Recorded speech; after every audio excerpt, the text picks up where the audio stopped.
एका गेंड्यामध्ये खूप शक्ती असते। नॅशनल पार्कमध्ये गेलेल्या पर्यटकांच्या मागे एक गेंडा लागला होता। पुढे काय होतं ते बघा। त्या अगोदर तुम्ही चॅनलवरती नवीन असाल तर जरूर सबस्क्राईब करा अशाच अपडेटसाठी। सोशल मीडियावरती प्राण्यांमधील संघर्षाचे अनेक व्हिडिओ व्हायरल होत असतात। कधीकधी हेच प्राणी पर्यटकांच्या मागे लागतात, पण अशा घटना फारच दुर्मिळ असतात।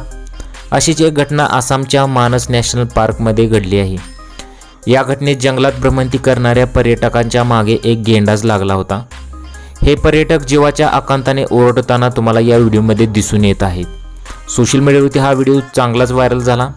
आसामच्या बक्सा स्थित मानस नॅशनल पार्कमधील हा व्हिडिओ आहे। तो तेथील वन कर्मचाऱ्यांनी तयार केला आहे।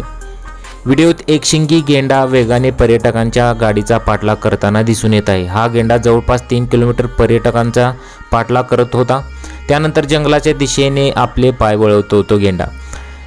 व्हिडिओतील गेंड्याची चाल पाहता तो फारच संतापलेला दिसत आहे। सुदैवाने पर्यटकांची गाडी वेगात पुढे गेल्यामुळे ते वाचले, अन्यथा त्यांनी केलेला आकांत अनेकांच्या मनाचा थरकाप उडवणारा दिसून येत आहे। सध्या सोशल मीडियावरती हा व्हिडिओ चांगलाच व्हायरल होत आहे।